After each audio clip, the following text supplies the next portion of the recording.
My mom called and told me I had 48 hours to get out of my inherited house because it now belonged to my sister. I stayed quiet and gathered legal documents. When they showed up, the police were waiting for them. I thought I had my life together. As a successful attorney in Boston, I never expected to receive that devastating phone call from my mother. Her words still ring in my ears. "You have 48 hours to get your stuff out. That house is your sister's now." The house my grandmother left specifically to me and her will. I felt my world crashing down. But instead of arguing, I stayed silent. They had no idea what was coming. To understand why this betrayal cut so deep, you need to know about the house and my relationship with my grandmother. The house sits on a quiet street in the suburbs of Boston, with its wraparound porch and blue shutters that my grandmother Elaine and I painted together when I was 12. Built in 1920, it has the original hardwood floors, a grand staircase that I used to slide down as a child, and a kitchen with a bay window overlooking a garden that blooms with peaches every spring. But more than its physical beauty, that house represents the only true home I ever knew. While my parents were busy climbing corporate ladders, my grandmother raised me. Every summer and most weekends were spent in that house, where the smell of her apple pie would fill the kitchen and the sound of her laughter would echo through the halls. "A woman must know how to take care of herself," Grandma Elaine would say as she taught me how to fix a leaky faucet. I remember her hands weathered but strong, guiding mine as she showed me how to use tools that most girls my age never touched. By the time I was 15, I could change a tire, patch drywall, and cook a full Thanksgiving dinner from scratch. The garden was her sanctuary, and she made it ours. We would spend hours tending to the vegetables and flowers, my knees in the dirt next to hers. As she explained the difference between annuals and perennials, life comes back. Share. If you give it the right conditions to thrive, she would say, her gardening wisdom doubling as life lessons that shaped who I am today.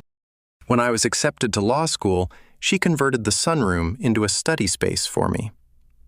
I prepared for the bar exam, surrounded by her plants, drawing strength from her presence, even during the most stressful moments of my education.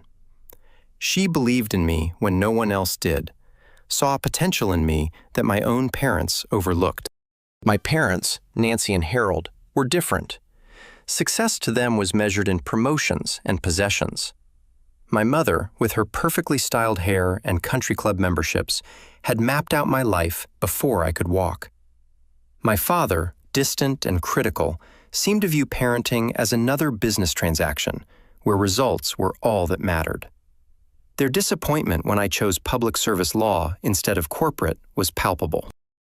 "All that education wasted," my mother had said. Then there was my sister Stephanie, 4 years younger and infinitely more willing to follow the path our parents laid out. She went to the business school they chose, married the man they approved of, and never questioned their authority. While I fought for independence, she leaned into their control, becoming the daughter they always wanted. When Grandma Elaine passed away 3 years ago, her will was clear. The house was mine. I remember sitting in the attorney's office as the will was read, feeling both grief and gratitude wash over me. My grandmother knew what that house meant to me. She knew I was the one who helped her maintain it in her final years, when arthritis made it difficult for her to climb the stairs. My parents were visibly displeased with the arrangement, but the will was ironclad. My grandmother had consulted with her attorney, made sure every document was properly executed, and left no room for misinterpretation. The house was mine, along with a letter that I keep in my desk drawer to this day, where she wrote, "This house has sheltered 4 generations of strong women. Now it will shelter you, my dear Cher, as you continue to forge your own path." Despite owning the house, I maintained my apartment closer to downtown Boston, where my office is located. The commute from the suburbs would have been brutal, and my caseload as a public interest attorney demanded long hours. Still, I visited regularly, maintained the property, paid the taxes, and kept it exactly as my grandmother would have wanted. I had plans to eventually move in, Perhaps when I started a family of my own, or when my career allowed for more flexibility. Never once did I consider selling it, despite offers from developers who saw the property as prime real estate. The house wasn't just a building to me. It was the physical manifestation of the only unconditional love I had ever known. It was home in the truest sense of the word. My parents never understood this attachment. "It's just a house," my mother would say whenever I mentioned a renovation project or a garden update. "You could sell it and buy something more practical." To them, everything had a price tag, a market value. The idea that something could be priceless because of memories and emotion was foreign to their pragmatic worldview. I worked my way through college and law school, taking out loans and working part-time jobs, while my sister had her education fully funded by our parents. When I graduated with honors, they attended the ceremony but left early for a business dinner. When I won my first major case, providing housing rights for a group of elderly tenants facing eviction, my father called it small time compared to corporate mergers my sister helped facilitate in her finance job. The divide between us grew over the years, with holiday gatherings becoming exercises in restraint, as I bit my tongue through thinly veiled criticisms and comparisons. Still, I maintained contact, because that's what family does. Or so I thought. I never imagined they would go this far. I never believed they would try to take the one thing that mattered most to me. But as I would soon discover, there are depths to family betrayal that I had yet to fathom. It was a Friday evening when my phone rang. I had just returned home from court, exhausted after a week of fighting for a family facing foreclosure. The sight of my mother's name on the caller ID nearly made me send it to voicemail, but some sense of obligation made me answer. "Sure, we need to discuss the house," my mother began without even a greeting. Her voice had that clipped, businesslike tone she used when decisions had already been made and my input was merely a formality.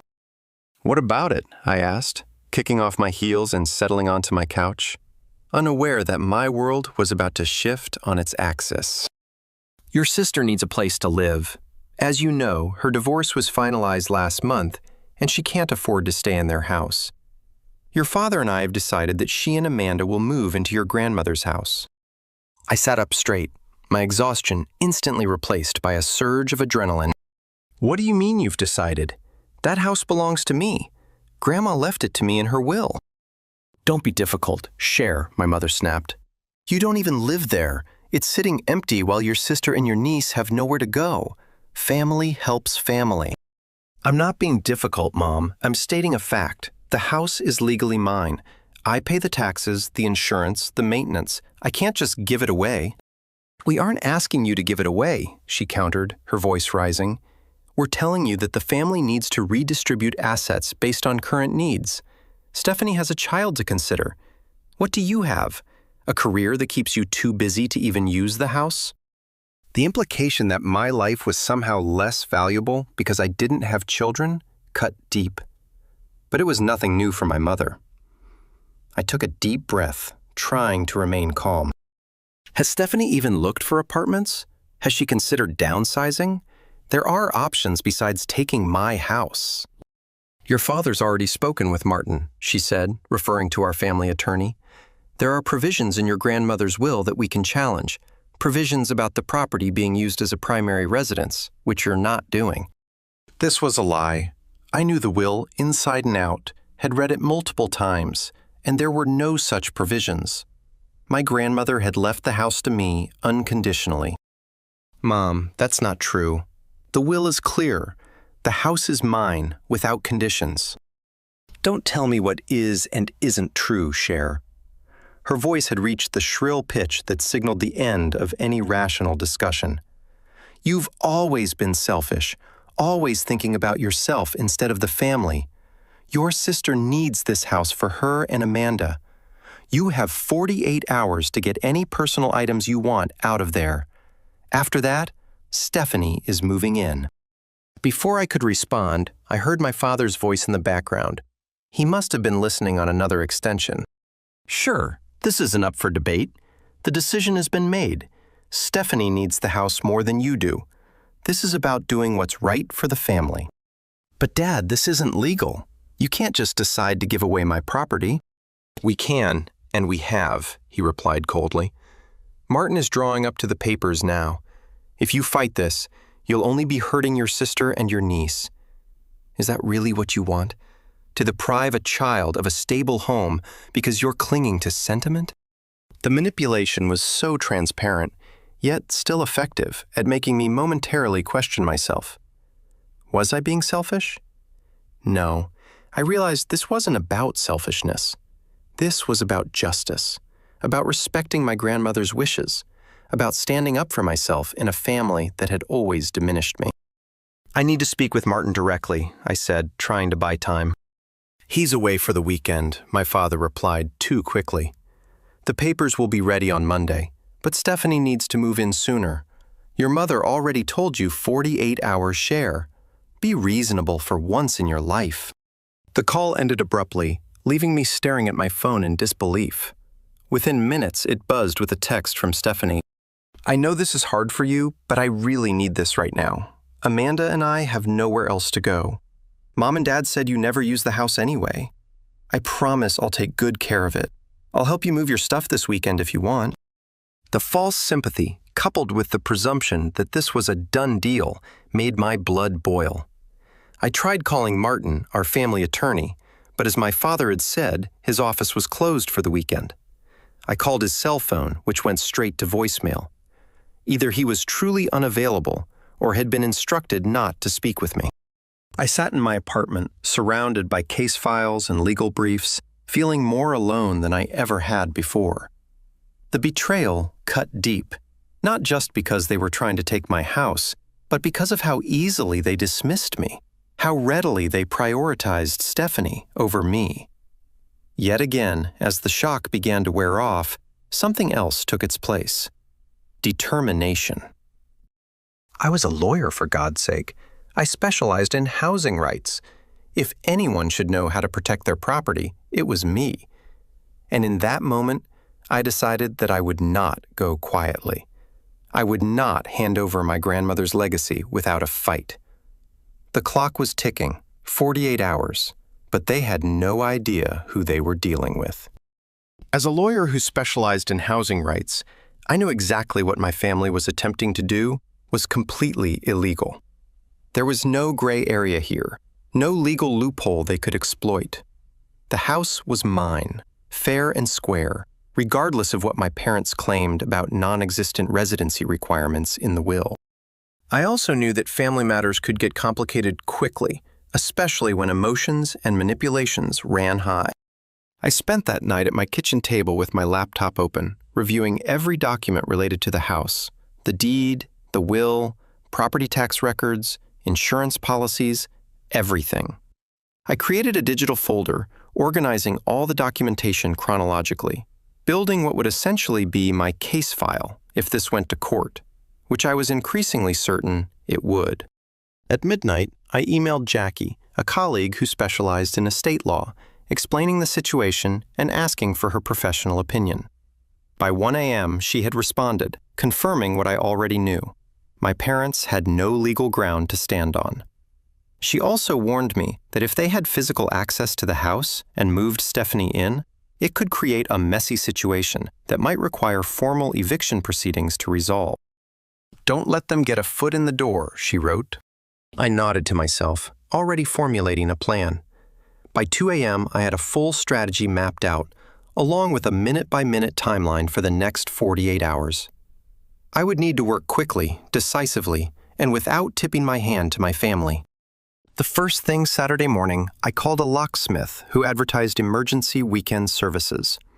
I explained that I was the homeowner and needed all the locks changed immediately due to security concerns. I scheduled the appointment for 9 a.m. and offered to pay a premium for the urgent service. Next, I contacted a security company that a client had recommended to me after winning their housing case. They specialized in rapid deployment of home security systems, including cameras with remote monitoring capabilities. They could install a basic system by Saturday afternoon, with the option to upgrade later. I then called my friend Thomas, who was a police officer in the suburb where my grandmother's house was located. I explained the situation and asked if he could be present on Sunday evening, when my family was likely to attempt to move Stephanie in. He agreed without hesitation, saying he would bring along a colleague and the relevant property documentation forms that would allow them to intervene if necessary. With the immediate security concerns addressed, I turned my attention to the legal side. I drafted a cease and desist letter to my parents and Stephanie, clearly stating my ownership of the property and my refusal to allow them to take possession. I also prepared an emergency motion for a temporary restraining order that I could file first thing Monday morning if necessary. By noon on Saturday, I was driving to my grandmother's house with determination coursing through my veins. I had packed several storage bins in my car to collect the most precious family heirlooms and irreplaceable items. While I had no intention of giving up the house, I wasn't going to risk my grandmother's photo albums, jewelry, or handwritten recipe books falling into the hands of people who clearly didn't respect her wishes. As I pulled into the driveway, I saw with relief that no one from my family was there yet. The house stood peaceful in the spring sunshine, the garden beginning to bloom just as it did every year. For a moment, grief washed over me again, not just for my grandmother, but for the family I thought I had. How could they do this? How could they try to take the one place where I had felt truly loved and safe? The locksmith arrived promptly at 9 o'clock, and within an hour, every external door had a new lock. I had chosen a keypad entry system for the front door, which would allow me to grant or revoke access remotely and track who entered and when. The side and back doors received traditional deadbolts with keys that only I would possess. The security team arrived shortly after the locksmith left. They worked efficiently, installing cameras at all entry points and in the main living areas.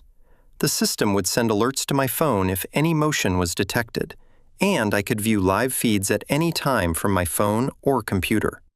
They also installed new smoke and carbon monoxide detectors that were linked to the security system, a precaution that gave me peace of mind about the house's safety, even when I wasn't there.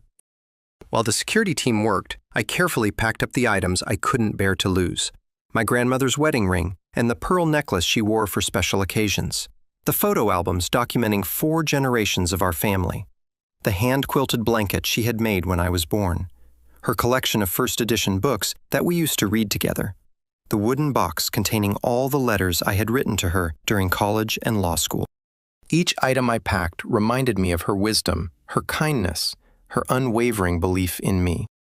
"Never let anyone diminish your light," she used to tell me. "Stand your ground when you know you're right." I could almost hear her voice encouraging me as I worked, validating my decision to fight for what was rightfully mine. By late afternoon, the security system was installed and operational. I had created accounts for the mobile apps that would allow me to monitor the property remotely, and I had tested all the features to ensure everything was working correctly. The technician walked me through the entire system one more time before leaving, making sure I was comfortable with every aspect of its operation. Just as I was preparing to leave, my phone rang. It was Stephanie. "Hey, I'm thinking of coming by tomorrow morning to start measuring for curtains and furniture placement. Would 9 work for you?" Her tone was casual, as if she were discussing something as innocuous as meeting for coffee, not taking possession of my house. "I'm actually not going to be there tomorrow," I replied, keeping my voice neutral. "And I think we need to discuss this situation further before any plans are made." "What is there to discuss? Mom and Dad already told you what's happening. I need the house. You don't. It's simple." The entitlement in her voice was staggering. "Nothing about this is simple, Stephanie. The house is legally mine. Grandma left it to me for a reason." "Only because you were her favorite," she snapped, the facade of sisterly concern cracking to reveal the resentment beneath.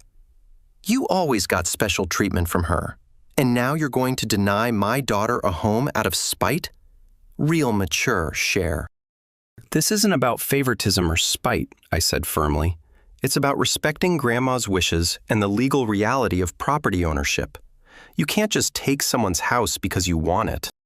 "Watch me," she retorted and hung up. I stood in the entryway of my grandmother's house, and took a deep breath. The conversation with Stephanie had only strengthened my resolve. This house represented more than just property to me.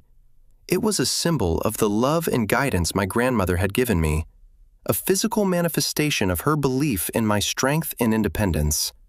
I would not let it be taken from me through manipulation and bullying. As I locked up the house with the new keys, I felt a strange calm settle over me. For years, I had tried to earn my parents' approval, had accepted their criticism and dismissal as somehow deserved. But this situation had clarified something for me. Their behavior wasn't my fault, and I didn't have to accept it anymore.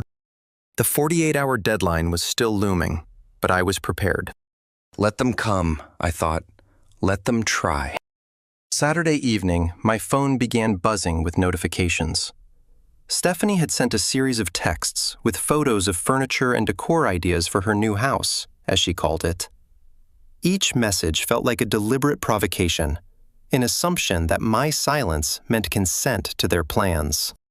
Thinking of painting the living room sage green, what do you think? Do you still have Grandma's dining table? Amanda and I won't need something that big, but maybe we could put it in storage.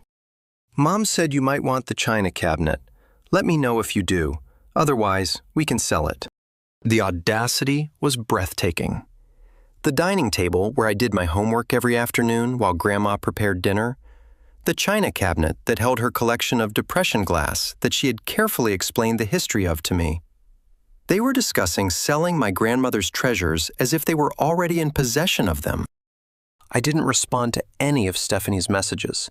Engaging would only give the impression that this was a negotiation, when in reality, there was nothing to negotiate. The house and everything in it belonged to me. Around 8 p.m., my mother called. I let it go to voicemail, but she called again immediately. On the third attempt, I answered. "Why aren't you responding to your sister's messages?" she demanded without preamble. "Hello to you too, Mom," I said, keeping my tone even. I don't have anything to say to Stephanie about the house. Don't be childish. Stephanie needs your help with planning the move. The least you could do is cooperate. There isn't going to be a move, Mom. The house is mine. I have no intention of giving it to Stephanie. There was a moment of silence, and then my mother scoffed. So you're going to fight us on this after everything we've done for you? The irony of her statement was almost laughable. What exactly had they done for me? My education that I paid for myself? My career that they dismissed as inconsequential? My achievements that were never quite good enough? I am not fighting anyone, I replied. I'm simply stating a fact. The house is mine, legally and rightfully. Stephanie is in a difficult situation, but taking my house isn't the solution. Your house, she repeated with disdain. You act as if you built it brick by brick. That house has been in the family for generations. It should go to the person who needs it most right now, and that person is your sister. That's not how property ownership works, Mom. Grandma left the house to me in her will. That was her decision to make. And she made it because she didn't know Stephanie would end up divorced with a child to support, my mother nearly shouted. Circumstances change, Cher. Family adapts. Why are you being so selfish? There it was again. The accusation of selfishness that had been leveraged against me whenever I didn't conform to their expectations. It had worked in the past, making me doubt myself, question my own needs and boundaries. But not this time. I'm not having this conversation anymore, I said firmly. The house is not available for Stephanie. She needs to find another solution. Your father wants to speak with you, my mother said, and before I could object, my father's voice came on the line. Sure, listen to me, he began in that authoritative tone used throughout my childhood. I've spoken with Martin, and we've found precedent for contesting the will based on your grandmother's mental state in her final months. My heart pounded with anger. That's absolutely false, and you know it. Grandma was sharp as a tack until the end. Any doctor would confirm that, as would her regular bridge partners and the volunteers she worked with at the library. You're threatening to slander her memory to get your way. That's low, even for you. I'm not threatening anything, he said coldly. I'm telling you what's going to happen if you continue to be unreasonable. Fighting this will be expensive, time-consuming, and embarrassing for everyone involved. Is that really what you want? To drag the family through a legal battle that will destroy relationships permanently? You seem to be confusing me with someone who is intimidated by legal proceedings, I replied, my lawyer instincts kicking in. I am not, Dad. I know exactly what would happen if you tried to contest the will, and it wouldn't go the way you think. But you're right about one thing. This situation is destroying relationships, though not in the way you're implying. Sunday morning brought a new barrage of communications. An email from my father with an attached document purporting to be a family agreement regarding the temporary reassignment of the house to Stephanie. The document was amateur at best, legally nonsensical at worst. Yet it was presented with the confidence of someone accustomed to having their declarations accepted without question. By midday, extended family members had somehow been drawn into the fray. My mother's sister called to tell me I should do the right thing for Stephanie and Amanda. My father's brother texted to say he was disappointed in my lack of family solidarity. Cousins I hadn't spoken to in years suddenly had opinions on what should happen with my grandmother's house. It was as if my family had initiated a full-scale campaign to pressure me into submission. What they didn't realize was that each call, each text, each manipulative tactic only strengthened my resolve. These were the same dynamics that had made me feel small and powerless throughout my childhood. But I wasn't a child anymore. I was a competent adult who knew her rights and was prepared to defend them. At 3 p.m., my doorbell rang. I checked the security camera feed on my phone and saw my parents and Stephanie standing on the porch of my apartment building. I buzzed them up, mentally preparing for the confrontation. When they entered my apartment, I could immediately sense their strategy. My mother wore an expression of wounded disappointment. My father carried a folder that no doubt contained more dubious legal documents. Stephanie had brought Amanda, using my 5-year-old niece as an emotional pawn. We wanted to talk in person, my mother began, as if this were a normal family visit. Clear the air before tomorrow. There is nothing to clear, I replied, not offering them seats. The house is not available for Stephanie. She needs to make other arrangements. Aunt Cher, are we going to live in the house with the big tree swing? Amanda asked innocently, clearly coached to tug at my heartstrings. Before I could respond, Stephanie jumped in. Yes, sweetie, the house that great-grandma wanted us to have. The blatant lie made my blood boil, but I kept my composure. Amanda, honey, would you like to watch something on my tablet while the grown-ups talk? I handed her my tablet with a child-friendly app open, and she happily took it to the couch, effectively removing her from the manipulation attempt. That was unnecessary, Stephanie hissed. What is unnecessary is using a child as an emotional shield, I countered. This isn't going to work. None of it. Share. The guilt trips, the threats, the family pressure campaign. The house is mine, legally and morally. I will not be bullied into giving it up. We are not bullying you, my father insisted, opening his folder. We are trying to reach a reasonable solution for a family crisis. Stephanie has nowhere to go. That simply isn't true, I replied. She has options, apartments, smaller houses, temporary rentals. Boston has housing available in every price range. Do you hear yourself? My mother interjected. Suggesting your sister and niece live in some cramped apartment when there's a perfectly good house sitting empty? A house that belongs to me, I emphasized. My home, my property, my decision. Your selfishness is unbelievable, Stephanie spat. You don't even use the house. You just keep it like some shrine because Grandma loved you best. Meanwhile, my daughter and I could actually make it a home. The way you make everything about you is truly remarkable, Stephanie, I replied, maintaining my calm. This isn't about who Grandma loved more. It's about respecting her wishes and the legal reality of property ownership. My father slid a document across my counter. This is a formal notice of our intent to challenge the will if you don't cooperate. Martin has already begun the paperwork. I glanced at the document, immediately recognizing it as essentially meaningless. It had no legal standing, no official letterhead, not even a proper signature from an attorney. It was a bluff, designed to intimidate someone without legal knowledge. "This isn't worth the paper it's printed on," I said, sliding it back. "And if Martin is actually involved in this scheme, he should know better. Attempting to defraud me of my property could result in serious professional consequences for him." "You're threatening our family attorney now?" my mother asked incredulously. "I'm stating facts," I corrected her, "just as I'm stating the fact that the house is mine, will remain mine, and is not available for Stephanie to move into tomorrow or any other day."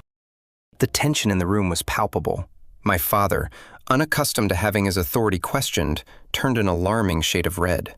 My mother looked as if she might burst into tears at any moment, a tactic she had employed successfully throughout my childhood. Stephanie glared at me with open hostility. "This isn't over," my father finally said, gathering his worthless documents. "Be prepared for what comes next." "I'm always prepared," I replied evenly. "Are you?" After they left, taking a confused Amanda with them, I leaned against my closed door and took several deep breaths. The confrontation had been draining, but clarifying. There would be no peaceful resolution, no reasonable discussion. My family was committed to taking what was mine by any means necessary, including emotional manipulation and empty legal threats. The final 24 hours of their arbitrary deadline were ticking away, but I was ready. The house was secured, the legal documentation was in order, and I had backup in place. Tomorrow would bring the climax of this family drama, and for once, I wasn't going to be the one backing down. Monday morning dawned clear and bright, a stark contrast to the storm brewing in my family. As I got ready for the day, I checked the security camera feeds on my phone. The house was quiet, undisturbed. I knew that wouldn't last. I had taken the day off from work, explaining to my supervisor that I was dealing with a family property dispute that required my immediate attention. As a lawyer who had never missed a day of work for personal reasons, my request was granted without question. By 9 a.m., I was parked down the street from my grandmother's house, in a spot with a clear view of the driveway, but where my car wouldn't be immediately recognizable. I had a stack of legal documents on the passenger seat: the deed to the house, my grandmother's will, the letter from her attorney confirming my unconditional ownership, and the restraining order I had filed first thing that morning, which had been granted on an emergency basis due to the clear threat of illegal entry. Thomas, my police officer friend, had texted to confirm that he and his partner would be available starting at 10 a.m., which was when I expected my family to make their move. The security company had also assigned a representative to monitor the camera feeds remotely and alert me to any activity. At 9:30, my phone buzzed with an alert from the security system: motion detected at the front of the house. I opened the app to see my father walking around the perimeter, peering in windows, testing the door handles. Finding them locked, he made a phone call, gesturing animatedly. I couldn't hear what he was saying, but his body language conveyed frustration and anger. 20 minutes later, a moving truck pulled up, followed by my mother's SUV with Stephanie in the passenger seat. My father approached them, and I could see them having a heated discussion, presumably about the locked doors. Stephanie got out of the car, marched up to the front door, and tried her key, looking confused when it didn't work. This was it. I texted Thomas to let him know it was time, then started my car and drove the short distance to the house, parking directly in the driveway behind the moving truck, effectively blocking it in. As I got out of my car, 3 faces turned to me in surprise. My mother recovered first. "Finally decided to show up and do the right thing," she said, her voice dripping with sarcasm. "I'm here to make sure the right thing happens," I replied calmly as Thomas's patrol car pulled up to the curb. He and his partner, Officer Rivera, got out and approached our group. "What's going on here?" my father demanded, drawing himself up to his full height, the authoritative businessman used to intimidating others.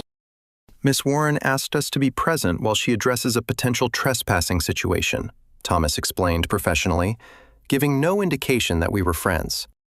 Trespassing? Stephanie scoffed. We're her family.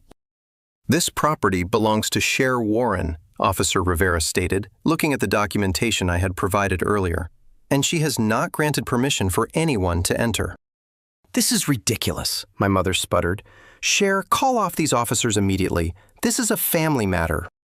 A family matter involving an attempt to illegally take possession of my property, I clarified, which is why I've also filed for and received a temporary restraining order, preventing any of you from entering the premises without my express written permission. I handed copies of the restraining order to each of them, watching as they scanned the legal document with increasing disbelief. You got a restraining order against your own family? Stephanie asked, her voice rising to a near shriek. Have you lost your mind? On the contrary, I replied, I'm thinking more clearly than I have in years. This house belongs to me. Grandma left it to me in her will. You have no legal right to move in, regardless of what Mom and Dad have told you. My father, who had been reading the restraining order carefully, looked up with narrowed eyes. This won't stand. I called Martin this morning, and he is preparing the paperwork to challenge the will. Is he? I asked, pulling out my phone. That's interesting, because I spoke with Martin myself an hour ago. Would you like to hear what he had to say? I pressed play on the recording I had legally made of my conversation with our family attorney. For the record, Mr. Harrison, I never advised the Warren family that there were grounds to contest Ela Warren's will. The will is legally sound, and Cher Warren is the sole and rightful owner of the property at 42 Maple Street. I have not prepared, nor will I prepare, any documents challenging this fact. If Harold or Nancy Warren have claimed otherwise, they have misrepresented my professional opinion and services. The color drained from my father's face as the recording played. My mother looked from him to me in confusion, while Stephanie stood frozen, the reality of the situation finally beginning to sink in. You lied? My mother asked my father, her voice small. Martin never said we could challenge the will. He was being overly cautious, my father blustered, but the confidence was gone from his voice. There are other attorneys who would take the case. No reputable attorney would, I interjected. The will is ironclad. Grandma was of sound mind. The document was properly executed, and there are no conditions or provisions that would allow for a transfer of ownership under these circumstances. So what now? Stephanie asked, tears forming in her eyes. Amanda and I have nowhere to go. We gave up our apartment. Our stuff is in this truck. For a moment, I felt a flicker of sympathy. My sister might be entitled and manipulative, but she was also a mother, trying to provide for her child. Still, that didn't give her the right to take what was mine. You have options, Stephanie, I said more gently. There are short-term rentals available. I can provide you with a list, but this house is not one of those options. After everything we've done for you, my mother began, falling back on her favorite refrain. They are not homeless because of me, I stated firmly. They are homeless because you promised them something that wasn't yours to give. You created this situation, not me. My father, always pragmatic when backed into a corner, finally seemed to accept the reality of the situation. Let's go, he said to my mother and Stephanie. This isn't the time or place. But all our stuff, Stephanie protested, gesturing to the moving truck. Then find somewhere to put it, he replied tersely. Come on. As they turned to leave, Officer Rivera spoke up. For clarity, the restraining order prohibits you from entering the property without Miss Warren's written permission. Any attempt to do so would result in immediate legal consequences. We understand, my father said stiffly, guiding my tearful sister toward my mother's SUV. As they drove away, the moving truck following behind after I moved my car, I felt a complex mix of emotions. Relief that my plan had worked. Sadness for the irreparable damage to my family relationships. Anger at how far they had been willing to go. But mostly, I felt a sense of peace. I had stood my ground, protected what was rightfully mine, and broken free from the cycle of manipulation that had defined my family dynamics for too long. Thomas approached me as his partner returned to their patrol car. "You okay?" he asked quietly. "I'm better than okay," I replied, looking up at my grandmother's house, my house, standing solid and unchanged despite the storm that had just passed. For the first time in a long time, I think I'm exactly where I need to be. As I watched my family's vehicles disappear around the corner, I knew this wasn't truly the end. There would be fallout, attempts at reconciliation, or further manipulation, depending on my parents' mood. But something fundamental had shifted. I had set a boundary and held it firm despite the pressure and emotional blackmail. Whatever came next, I would face it with the strength my grandmother had always seen in me. I turned and walked up the path to my front door, feeling the weight of my new house keys in my hand and the lightness of having finally stood up for myself. The days following the confrontation were a storm of emotional fallout. My phone buzzed constantly with messages ranging from rage to tearful pleas to cold accusations from various family members. My parents had apparently shared their version of events with the extended family, painting me as the villain who had left poor Stephanie and Amanda homeless out of spite and selfishness. Aunt Dorothy, my mother's sister, left a scathing voicemail. "I never thought I'd see the day when a Warren would turn her back on family. Your grandmother would be ashamed." The irony that they were invoking my grandmother's name to pressure me into going against her explicit wishes was not lost on me. My cousin Jake, whom I had always been close with, texted to ask if I was okay and wanted to hear my side of the story. He was one of the few who bothered to ask. When I explained the situation, he responded with support. "That sounds exactly like Uncle Harold and Aunt Nancy. Good for you for standing up to them." Stephanie alternated between angry accusations and desperate pleas. "You've ruined everything," one text would read, followed hours later by, "Please, share. Just let us stay for a few months until I can save for a deposit on an apartment." I maintained my position, offering to help her find alternative housing and even to contribute to a security deposit. But the house itself was off the table. My father took a different approach, sending a formal email outlining a final offer where I would sign over the house to Stephanie in exchange for a sum of money that was less than half the property's market value. I didn't bother responding. The house wasn't for sale at any price.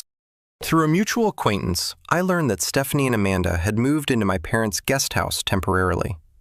The crisis of homelessness they had portrayed was apparently not as dire as they had made it seem. This revelation didn't surprise me, but it did reinforce my decision to stand firm. A week after the confrontation, I received an unexpected email from Martin, our family attorney. He apologized for being caught in the middle of the dispute and attached several documents that shocked me to my core. In the interest of transparency and professional ethics, he wrote, "I feel obligated to share these communications with you. Your parents consulted me about challenging your grandmother's will not after Stephanie's divorce, as they claimed, but 3 years ago, immediately after your grandmother's passing. I refused to participate then, as I have refused now, but I believe you should be aware of their long-standing intentions." The attached emails revealed a calculated plan that had been in motion for years. My parents had been looking for a way to recover the house from me since the moment my grandmother died. They had consulted multiple attorneys, all of whom had told them they had no case. The recent situation with Stephanie's divorce was merely a convenient pretext to execute a plan they had been developing all along. I sat at my kitchen table, reading through the emails with a growing sense of betrayal. This wasn't an impulsive decision made out of concern for Stephanie's welfare. This was a deliberate, long-term scheme to undermine my grandmother's wishes and take what she had explicitly left to me. One email from my father to a lawyer who had apparently declined to take the case was particularly revealing. "The house has been in our family for generations. My mother's decision to leave it to share, rather than allowing us to determine its best use within the family, was short-sighted and emotionally driven. We need to correct this mistake. The arrogance and entitlement in those words crystallized something for me. This had never been about Stephanie's needs. It had been about control. My parents couldn't accept that my grandmother had made a decision they disagreed with, couldn't tolerate that she had given me something of value without their approval or input. I forwarded the emails to Jackie, my estate attorney friend, asking for her professional assessment. Her response was blunt. This borders on conspiracy to commit fraud. If you wanted to, you could probably file ethics complaints against any attorney who participated in this scheme. At minimum, you now have documentation that would destroy any future attempt to contest the will. The revelation left me reeling, but also strangely liberated. For years, I had tried to earn my parents' approval, had doubted myself when they criticized me, had wondered if their clear preference for Stephanie was somehow my fault. Now, I could see the dynamic for what it was, a pattern of control, manipulation, and conditional love that had nothing to do with my worth as a person. I decided to seek professional help to process these realizations. The therapist I found specialized in family trauma and helped me see the patterns that had shaped our family dynamics for decades. She introduced me to concepts like golden child and scapegoat, narcissistic family systems, and emotional manipulation that put words to experiences I'd had but never fully understood. Your grandmother seems to have been the one healthy influence in your life, she observed during one session. She recognized your worth and wanted to protect you by giving you something that couldn't be taken away. By defending her gift, you're honoring not just her wishes, but also the healthy love she represented. Those words resonated deeply.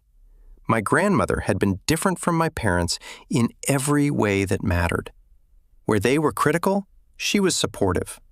Where they withheld approval, she gave love freely. Where they saw me as a reflection of themselves, she saw me as an individual with my own path to follow. As weeks passed, the barrage of communications from my family gradually slowed. My mother attempted a different strategy, calling to casually invite me to Sunday dinner as if nothing had happened. "We've all been under stress," she said. "Let's put this unpleasantness behind us and move forward as a family." I declined the invitation. "I'm not ready for that," I told her. Honestly, what happened wasn't a simple misunderstanding or a moment of stress. It was a calculated attempt to take something that rightfully belongs to me, and I need time to process that betrayal. "You've always been so dramatic," she sighed, falling back on a familiar dismissal of my feelings. "Family disagreements happen. You need to learn to forgive and forget." This wasn't a disagreement, Mom. It was an organized campaign to defraud me of my property, complete with lies, manipulation, and emotional blackmail. That's not something I can just forget over Sunday pot roast. The conversation ended poorly, but I felt stronger for having maintained my boundary. In the past, I would have capitulated, would have agreed to move on without resolution, would have accepted their version of reality over my own experience. Not anymore. Meanwhile, I began spending more time at my grandmother's house. My house. I cleared out the guest room I'd used as a teenager and began staying there several nights a week. The commute to my office was longer, but the peace I felt within those walls was worth the extra travel time. I tended the garden as my grandmother had taught me, watching with satisfaction as the perennials she had planted years ago pushed through the soil in their eternal cycle of renewal. I cooked in her kitchen, slept under quilts she had made, and felt her presence in the home she had created and entrusted to me. Sometimes I would sit on the porch swing and try to imagine what she would say about the situation. I could almost hear her voice. "You stood your ground, Cher. You honored yourself and you honored me. That's all I ever wanted for you." In those moments, despite the family rupture and the painful revelations, I felt a sense of peace that had eluded me for years. The house was more than just property. It was a sanctuary where I could finally be true to myself, free from the distorted mirrors my family had always held up to me. The journey wasn't over. There would be more confrontations, more attempts at manipulation, more painful realizations about my family dynamics. But for the first time, I felt equipped to face them on my own terms, grounded in the truth of who I was and what I deserved. As spring turned to summer, I watched my grandmother's garden bloom in vibrant colors. Life continues, I thought, even after storms try to uproot it. Just like the perennials she loved, I too was finding my way back to the light. 6 months passed, seasons changed, and with them, my life transformed in ways I never could have anticipated. The Victorian house that had been the center of so much conflict was now truly my home. After much consideration, I had decided to sell my downtown apartment and move permanently into my grandmother's house. The lengthy commute was a small price to pay for waking up each morning surrounded by memories of the woman who had shown me what unconditional love felt like. The first weeks after the confrontation had been the hardest. The silence from my family was deafening, punctuated only by occasional messages attempting to either guilt me or minimize what had happened. "Can't we put this behind us? You're tearing the family apart over bricks and mortar." Each message reinforced my decision to maintain distance. Initially, the solitude was painful.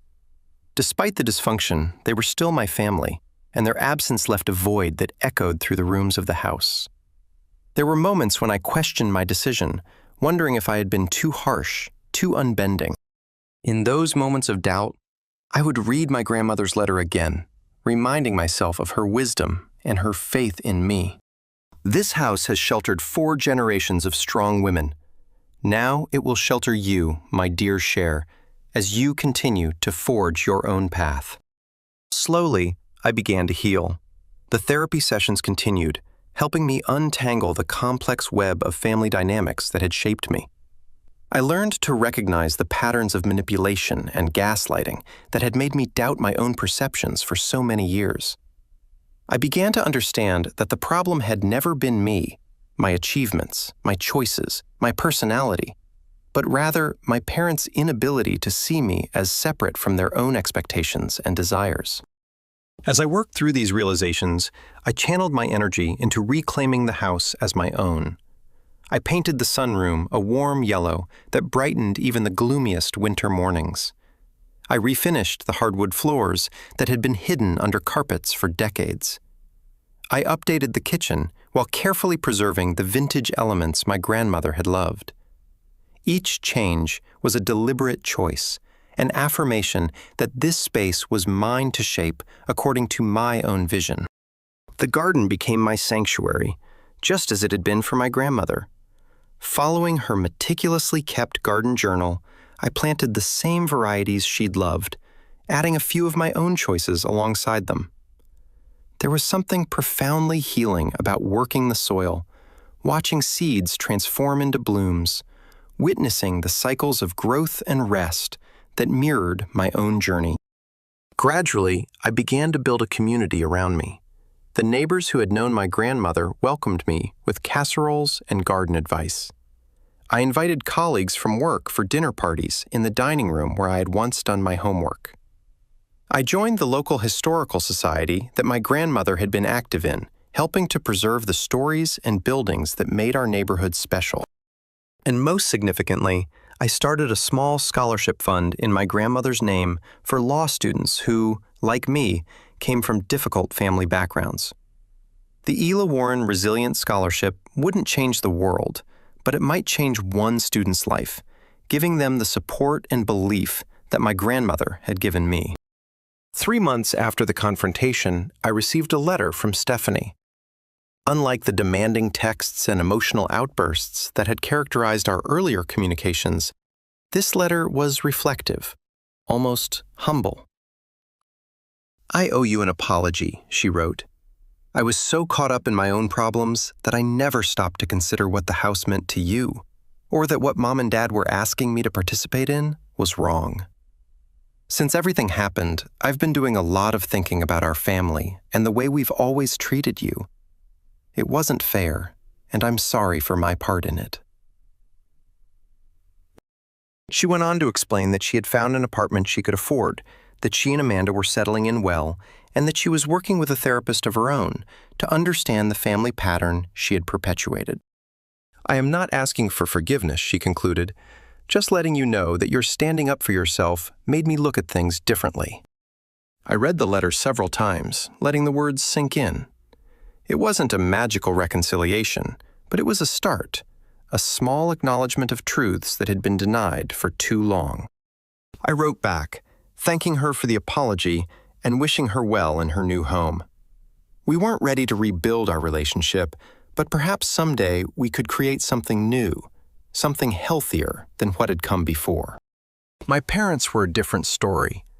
My father had made one final attempt at intimidation, sending a certified letter threatening legal action if I didn't return the house to the family.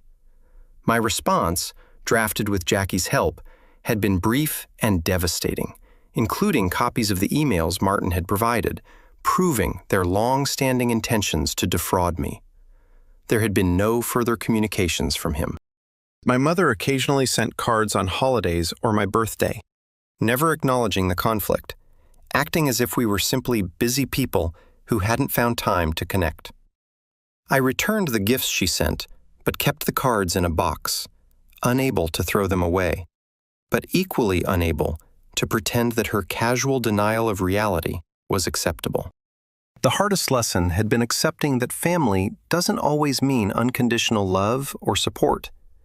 Sometimes, family relationships are the most conditional of all, requiring conformity and compliance in exchange for belonging.